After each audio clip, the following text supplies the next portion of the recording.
Good morning. Good morning. Good morning. Good morning.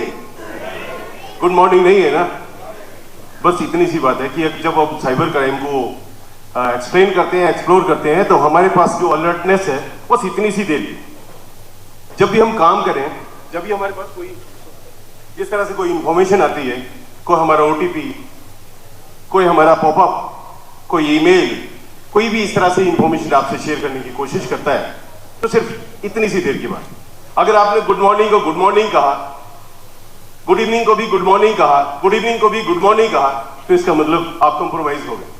और आपका छोटा सा कंप्रोमाइज आपकी कितनी निजी प्रॉपर्टी को, आपकी पर्सनल इंफॉर्मेशन को, आपकी फाइनेंशियल इंफॉर्मेशन को, आपकी नेशनल इंफॉर्मेशन को, जो भी आपके पास अवेलेबल, उन सबको हैक करके आप उसको कैसे यूटिलाइज करेगा। आप सब लोगों में से मुझे लगता है कम से कम 10 से 20% ऐसे हैं जिनके साथ ही इंसिडेंट हो चुके हैं, हुए हैं, या अगर आपने इन चीजों को नोटिस नहीं किया तो हो सकते हैं। साइबर अवेयरनेस का सबसे बड़ा चैप्टर कि आपकी अलर्टनेस, आपकी अवेयरनेस, यही सबसे बड़ा आपका वेपन।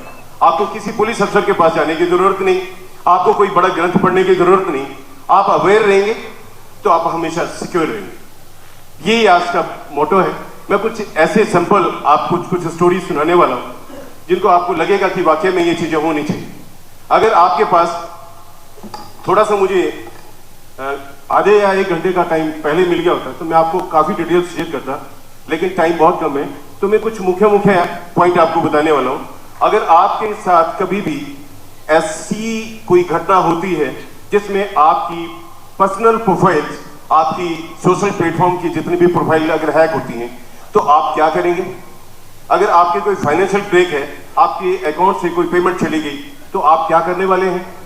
अगर आपको कोई फोन फ्रॉड आया कि पंडित जी अभी अभी हमारे एक दोस्त हैं, वो एडमिट हो गए हैं और फटाफट 2-4 दोस्तों को बोलिए कि कुछ पैसे इकट्ठे करके वो आईसीयू में जाने से पहले उनको शेयर कर दें, और जल्दी से जल्दी आप ये नंबर दिया उन्होंने, इस नंबर पर शेयर कर दें।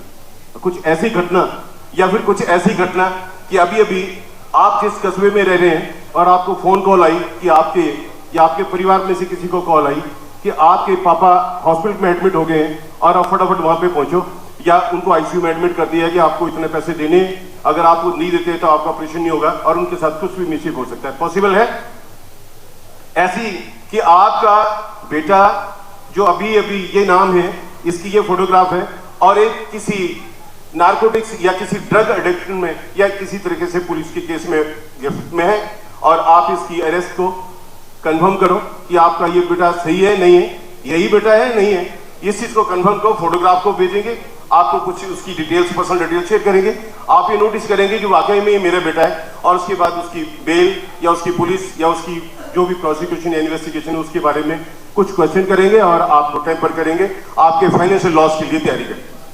या फिर आपको कुछ ऐसी कॉल आएंगी कि आपका बच्चा किसी रेप केस में अरेस्ट है और इस पुलिस ने अरेस्ट कर लिया है, आईबी, सीबीआई और बाकी के जितने भी केसेस वो चल रहे हैं, और आप इतनी पेमेंट इस अकाउंट में डाल दीजिए। अगर आप डाल देते हैं तो केस कुछ थोड़ा हल्का हो जाएगा और आप फ्यूचर के लिए इससे अवेयर हो जाएंगे। या फिर कोई ऐसी कॉल आएंगी कि सज्जन यार, ये जो मैं एक नंबर भेज रहा हूँ, इस नंबर पे कॉल करो और इस नंबर पे हमें कुछ फ्री में मिलने वाला है। या फिर कुछ ऐसे कॉल आएंगे कि आपको ये वाला एप्लीकेशन जो मैंने बाकी ग्रुप में डाला है, इस ग्रुप को डाउनलोड करो, और इसमें लोन का जो परसेंटेज है, अगर बाहर किसी बैंक में, गवर्नमेंट बैंक में अगर 7% दे रहा है तो ये 5% पे दे रहा है, और इजी डॉक्यूमेंटेशन है। इस तरह के अगर आपके पास कॉल आते हैं और आप इनमें कंप्रोमाइज हो जाते हैं, तो इसका मतलब आपके साथ साइबर क्राइम हो गया, और आपके पास जो भी पर्सनल इंफॉर्मेशन है, या आपके पास जो फाइनेंशियल इंफॉर्मेशन है, या आपके पास जो नेशनल इंफॉर्मेशन जिस तरह की भी है, अगर वो स्टील होती है तो सभी के लिए वो हैम्पर। ये सब कुछ तब नहीं होगा जब आप अवेयर रहेंगे, आप इन सारी चीजों को अवॉइड करेंगे। अगर किसी की पुलिस की कॉल आ रही है तो पहले बात करें। अब टाइम बहुत चेंज हो गया है, एआई, आर्टिफिशियल इंटेलिजेंस इसमें इन्वॉल्व हुई है, और आर्टिफिशियल इंटेलिजेंस का मतलब कि आप बोल रहे हैं, आपकी आवाज में कोई दूसरा आदमी बोल रहा है, आप कॉल कर रहे हैं, आपको ये पता नहीं चलेगा कि आपके नंबर से आपके बेटे की कॉल आ रही है और बेटे की कॉल नहीं है, वो किसी और की कॉल है। पॉसिबल है आपने कभी नोटिस करा इस बात को कि आपके फोन में जो नंबर सेव किया आपके बेटे का नंबर है, और आपको जो कॉल आ रही है तो आपके बेटे के नंबर से कॉल आ रही है, वो कॉल किसी फ्रॉडेंट की है। वो आपको बेटे की आवाज में करे, पापा ओटीपी भेज दीजिएगा। पापा ने सोचा कि ये बेटे की तो कॉल है, ओटीपी उसी ने मांगा तो सही मांगा होगा, और आपने उसको ओटीपी दे दिया। इसका मतलब आप कंप्रोमाइज है। अब आपने क्या करना है, जब भी कभी भी आपके पास कोई फाइनेंशियल इंफॉर्मेशन के बारे में, आपकी पर्सनल इंफॉर्मेशन के बारे में अगर कोई क्वेश्चन करता है, अगर ओटीपी मांगता है या कोई एक्सेस मांगता है या कोई लिंक भेजता है, तो आपने क्या करना है, आपने उस फोन को काटना है और अपने फोन से उसके नॉर्मल फोन पे कॉल करनी है। अगर आपने अपने नॉर्मल फोन पे कॉल करी तो इसका मतलब नॉर्मल फोन से नॉर्मल फोन पे कॉल करने वाली सही है। अगर किसी ने इंटरनेट से या स्पूफ करके आपके किसी नंबर को, आपके पेरेंट्स से, अपने फैमिली के किसी नंबर को स्पूफ किया है और उसके अगेंस्ट वो कॉल कर रहा है, तो वो फ्रॉड कॉल हो सकती है। लेकिन अगर आपने उस फोन को काटकर अपने रियल नंबर पे कॉल किया तो वो सही होगी। जब आप बेटे से पूछेंगे, बेटे आपने ओटीपी मांगा था, तो बेटे की तरफ से आंसर आएगा, नहीं पापा मैंने तो मांगा ही नहीं था। इट मीन्स कि आप कहीं ना कहीं शिकार होने से पहले बच। इसके साथ साथ कुछ ऐसी कंडीशन है, अगर आप फेसबुक आईडी, इंस्टाग्राम आईडी या लगभग 108 से ऊपर सोशल प्लेटफॉर्म है, इन प्लेटफॉर्म की किसी भी सोशल प्लेटफॉर्म को यूज कर रहे हैं, इन प्लेटफॉर्म पे इजीली आप डेली अपडेट करते हैं, आपकी डीपी रेगुलर चेंज होती है। मैं आपसे एक क्वेश्चन पूछना चाहता हूं कि आप ये बताइए, आपकी जो डीपी है इसकी वैल्यू क्या है, इसकी कॉस्ट क्या है और वो कितने दिन तक रहती है? कुछ आइडिया आप बताएंगे क्या? आपकी जो डीपी की वैल्यू है वो क्या है?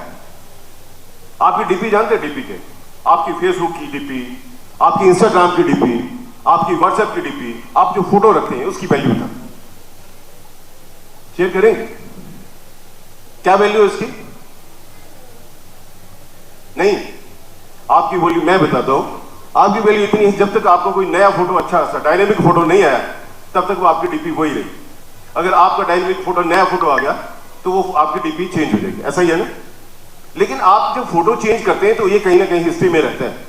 अगर कहीं आपकी फोटो को, अभी एक इंसिडेंट हुआ, एक बल्कि बच्ची ने सुसाइड तक कर लिया, उसमें किसी एक डीपी को, आपकी जो फोटो है, आपने ब्लॉक नहीं किया कि आपके फोटो को कोई भी कॉपी करके कि नई डीपी या नई यूआईडी या यूजर आईडी बना सकता है फेसबुक के, इंस्टा पे, किसी पे भी।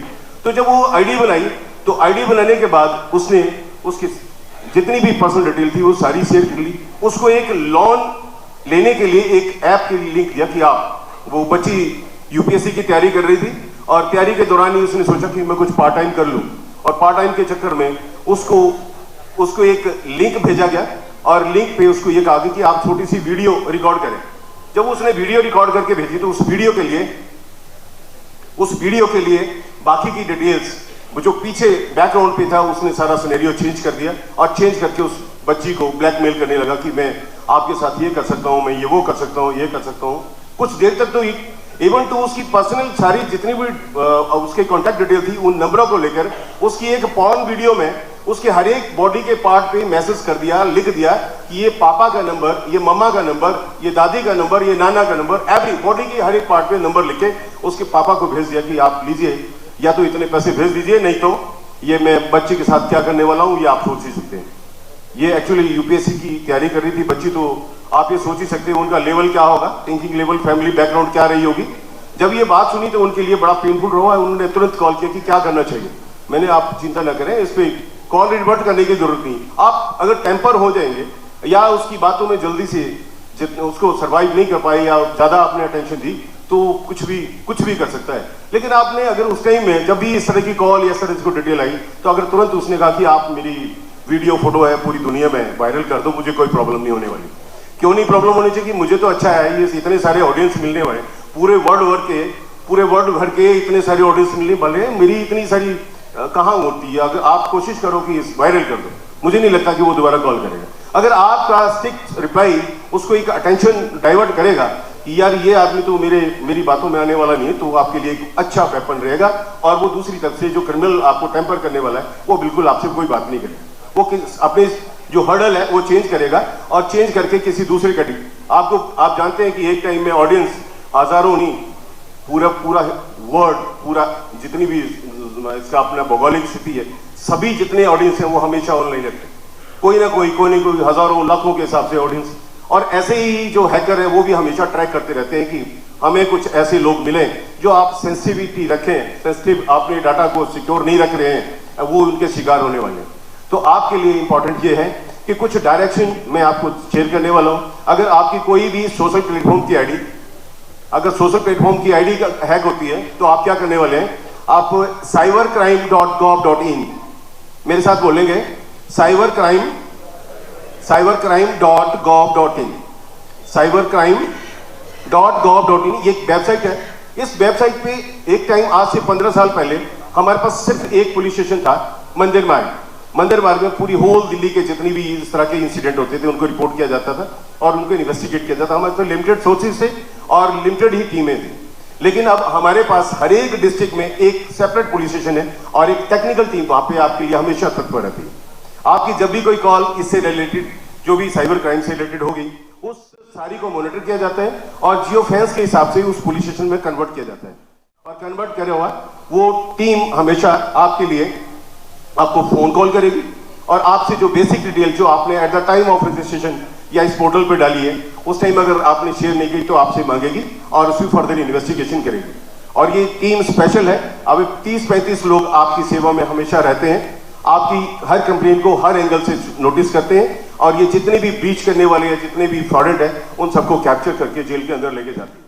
तो मैं आप सबसे उम्मीद करूंगा कि आपके साथ जब भी कभी इंसिडेंट होता है, आपके सराउंडिंग में लगभग 5 या 10 लोगों को शेयर करें कि जब भी उनके साथ कोई साइबर क्राइम कमिट होता है तो आप अपनी इस इंफॉर्मेशन को फर्स्ट ऑफ ऑल आप अपनी cybercrime.gov.in की वेबसाइट पे अपलोड करेंगे और उसकी जो आपका रेफरेंस है उसको अपने पास रखेंगे। नंबर 2, अगर आपके पास कोई अगर फ्रॉड ऐसा हुआ कि आपके अकाउंट से अभी भी पैसे चले गए, पॉसिबल है आपके अकाउंट से अगर आपके पैसे चले गए तो आपके लिए ऑप्शन है 1930। क्या नंबर बता रहा हूं? 1930। आप 1930 पे कॉल करेंगे तो एक पूरे नेशनल वाइड साइपैड, दिल्ली पुलिस में आप दिल्ली के लिए साइपैड और नेशनल वाइड एक IC4 एक बहुत बड़ा प्लेटफॉर्म है जिसपे ये सारी चीजें मॉनिटर होती हैं। अब उन सारी कंप्लेंट को जितनी भी सारी नेशनल वाइड साइबर की आती हैं उनको एक ही प्लेटफॉर्म पे ऑपरेट किया जाता है, मॉनिटर किया जाता है। उसमें जैसे ही आपकी कॉल जाती है तो आपको आपके जितने भी अकाउंट में पेमेंट आपके यहाँ से ट्रांसफर हो रही है या ट्रांसफर होने वाली है या जिस भी अकाउंट में ट्रांसफर हुई है, ये सारी चीजें जितने भी आपके पास आपके जितने भी बैंकिंग है या बैंकिंग से रिलेटेड जितने भी इंस्टीट्यूशन है उन सब का एक ही कोऑर्डिनेशन है और सभी के सभी अकाउंट पे अगर आपके यहाँ से वो फ्रॉडेंट पैसे ट्रांसफर कर रहा है या अपने अकाउंट से कहीं दूसरी जगह ट्रांसफर कर रहा है, सभी सेम टाइम में ब्लॉक हो जाते हैं। अगर आपका पैसा 20 लाख रुपए आपके किसी अकाउंट से ट्रांसफर किया और आपने सेम टाइम पे 1930 पे कॉल कर दी कि कंप्लेन रजिस्टर करा दी और कंप्लेन रजिस्टर कराते वक्त तो उसकी ट्रांजैक्शन आईडी आपने शेयर कर ली, तो आपने जैसे ही आईडी शेयर करी आपके अकाउंट से पैसा जाना बंद हो जाएगा और जिस अकाउंट में पैसा गया है वो उसी अकाउंट में फ्रीज हो जाएगा और वो अकाउंट तब तक फ्रीज रहेगा जब तक पुलिस अपनी इन्वेस्टिगेशन कंप्लीट करके उनको ऑथराइज नहीं करती कि आप पर्टिकुलर इस आदमी को जिसका राइटफुल है उसको वापस नहीं लौटती, तब तक वो पेमेंट वहां फ्रीज हो जाएगी। तो ये इससे अच्छा आप किसी से राय लें या किसी पुलिस स्टेशन में विजिट करें। फर्स्ट ऑफ क्या करेंगे आप, जैसे ही आपके साथ इंसिडेंट हुआ क्या करेंगे, 1930 पे कॉल करेंगे, जोर से बोलेंगे 1930। आपके लिए इतना बड़ा वेपन है, आपके पास फिजिकली पुलिस से भी ज्यादा बेटर। आपका रियल टाइम में जब ये आपकी जितनी ट्रांजैक्शन हो रही है कंट्रोल हो जाएगी तो आपको फिर उसकी घबराने की जरूरत नहीं। एज सून एज पॉसिबल जब भी वो इन्वेस्टिगेशन टीम अपनी इन्वेस्टिगेशन कंप्लीट करेगी अपनी तरफ से रिक्वेस्ट फॉरवर्ड करेंगे कि ये जो सिटीजन का पैसा इतना गया है वो सारा उन्हीं का है और इसको रिटर्न किया जाए, बैंक उसको एक्सेप्ट करेगा और आपको पेमेंट आपकी वापस मिलेगी। ये बहुत इंपॉर्टेंट है कि जब ट्रांजैक्शन होती है तो मल्टीपल अकाउंट में होती है, तो आप लोग कोशिश करें कि जब भी आपकी कंप्लेंट दर्ज हुई और उसके बाद किसी भी पुलिस इन्वेस्टिगेशन टीम का या जो भी साइबर पुलिस स्टेशन से आपको फोन आता है तो आप उससे रेलिवेंट जितनी भी इंफॉर्मेशन है वो कंप्लीट शेयर करें। आपके क्या ट्रांजैक्शन हुई, किस अकाउंट में गई, उसके टाइमिंग क्या थे, बैंकिंग क्या थे, मैंने किस लिए वो किया, वो सारी चीजें शेयर करें।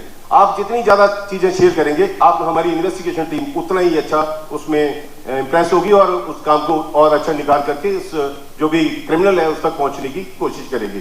तो मैं उम्मीद करूंगा 1930 आप बिल्कुल नहीं भूलेंगे, अपने मोबाइल फोन अपने पासवर्ड से भी ज्यादा इसको ज्यादा सिक्योर रखेंगे। क्या बताया मैंने, 1930। जब आपकी सोशल प्लेटफॉर्म हैक होता है, आपकी एक डमी अगर कोई फाइल बनाता है और उससे सभी को मैसेज भेजता है, तो आप क्या करेंगे?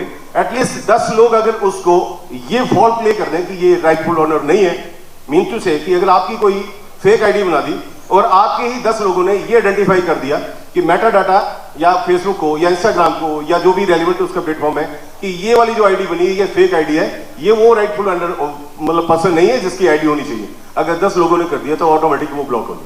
तो अगर ब्लॉक हो जाती है तो आपके लिए एक और बड़ा वेपन जो आप ही के हाथ में, इसके नॉर्म्स और इसके जो काम करने का तरीका है बहुत स्मार्ट है। अगर आपकी तरफ से सिग्निफिकेंट इंफॉर्मेशन पास होती है तो अच्छे रिजल्ट उसमें आपको मिलेंगे। तो साइबर क्राइम का मतलब कि आपकी अलर्टनेस टूटी नहीं और आपके साथ क्राइम हुआ, तो आपने इन फ्यूचर इन चीजों का केयर करना। इसके साथ एक साथ आपको एक और अच्छी इंफॉर्मेशन है कि cyberaware.gov.in आपके पास एक प्लेटफॉर्म है cyberaware.gov.in या cybercrime.in।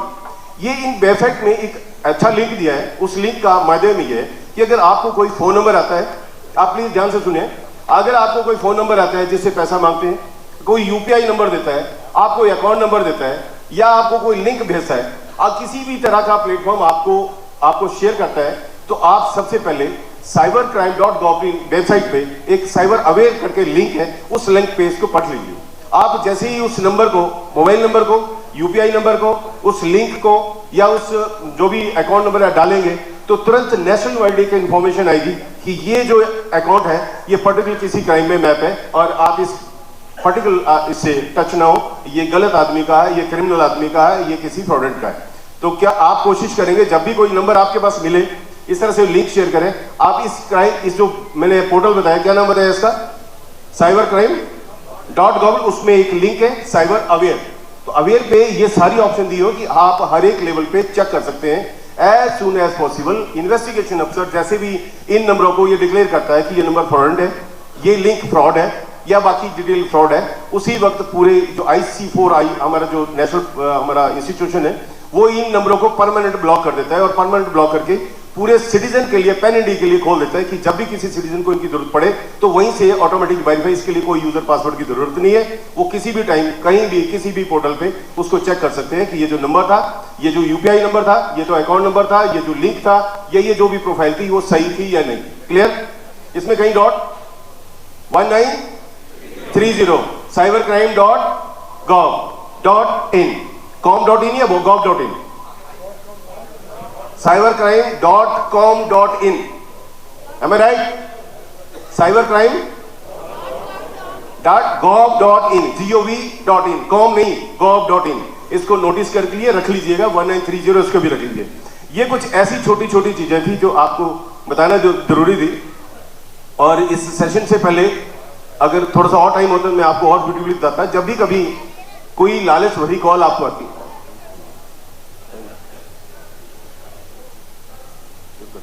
तो ऐसा कुछ चीजें हैं जो आपको शेयर करनी थी। बस आज के लिए इतना ही है। आप कोशिश करें कि 1930 cybercrime.gov.in को और आप cyberaware.gov को, इन सभी को अपने साथ रखें और जब भी कोई इंसिडेंट होता है तो इनको यूटिलाइज करें। Thank you.